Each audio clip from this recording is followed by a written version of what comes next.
Hindustan petroleum के 2 अधिकारियों की हत्या की घटना के बाद बदायूं में बड़ा प्रशासनिक बदलाव किया गया है। सरकार ने तत्काल प्रभाव से ब्रिजेश कुमार को पद से हटा दिया है। उनकी जगह अब अंकिता शर्मा को बदायूं का नया एसएसपी बनाया गया है। UP news. उत्तर प्रदेश में स्मार्ट बिजली मीटर का बैलेंस खत्म होते ही अब बिजली अपने आप कट जाएगी। बिजली विभाग ने ऑटो डिस्कनेक्शन व्यवस्था शुरू कर दी है। उपभोक्ताओं को समय रहते रिचार्ज कराने की सलाह दी गई है ताकि बिजली आपूर्ति बाधित न हो। UP news. Green gas limited ने बड़ा फैसला लेते हुए लखनऊ समेत यूपी के 5 शहरों में इंडस्ट्रियल पीएनजी गैस के कोटे में 20% कटौती कर दी है। इससे कई उद्योगों के उत्पादन पर असर पड़ने की आशंका जताई जा रही है। उत्तर प्रदेश में गेहूं खरीद की तारीख तय कर दी गई है। सरकार ने किसानों को राहत देते हुए गेहूं का न्यूनतम समर्थन मूल्य यानी एमएसपी भी बढ़ाया है। तय तिथि से मंडियों और खरीद केंद्रों पर सरकारी खरीद शुरू होगी, जिससे किसानों को अपनी फसल का बेहतर दाम मिल सकेगा। उत्तर प्रदेश सरकार में मंत्री आसिम अरुण ने कांग्रेस और राहुल गांधी पर निशाना साधा है।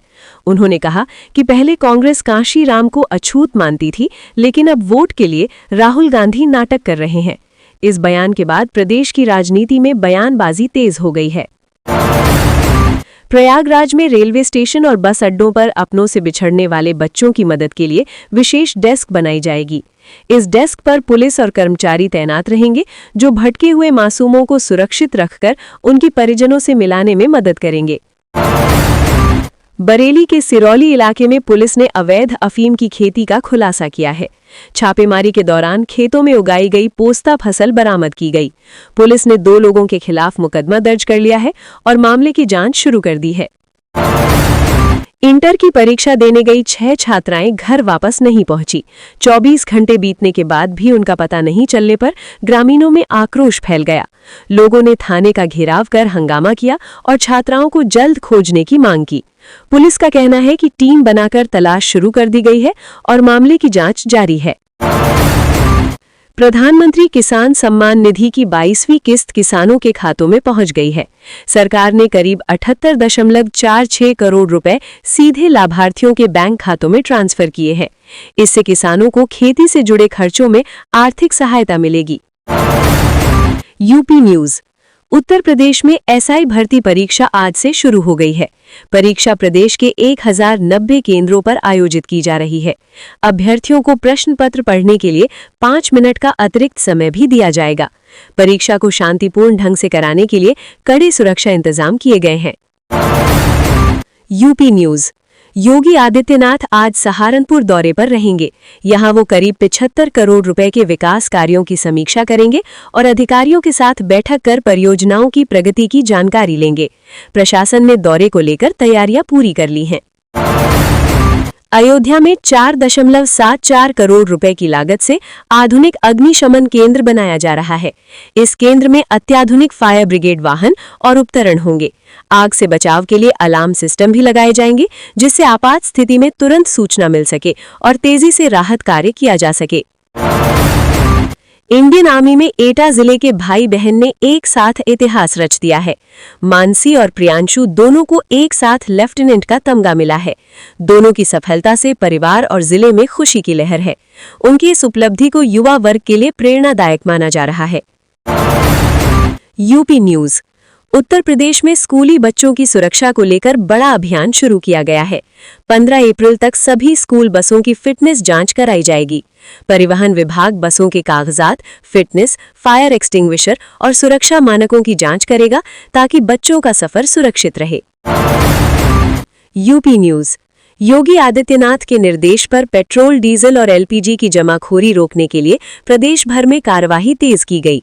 1483 ठिकानों पर छापेमारी हुई और अनियमितता मिलने पर 24 एफआईआर दर्ज की गई। सरकार ने सप्लाई सामान्य रहने का दावा किया है। राजनीतिक बयान। अखिलेश यादव ने इफ्तार पार्टी में कहा कि केंद्र सरकार की असफल विदेश नीति के कारण एलपीजी की समस्या बढ़ी है। उन्होंने फारूक अब्दुल्ला को पर्याप्त सुरक्षा देने की भी मांग की और सरकार पर निशाना साधा। अलीगढ़ में करीब 2.21 लाख बच्चों के मिड डे मील पर संकट मंडरा रहा है। कई स्कूलों में गैस सिलेंडर की कमी के कारण केवल 1-2 दिन की ही गैस बची है। यदि जल्द आपूर्ति नहीं हुई तो मिड डे मील योजना प्रभावित हो सकती है। Uttar Pradesh special task force ने दारोगा भर्ती परीक्षा से पहले अलीगढ़ में बड़ी कार्रवाई की है।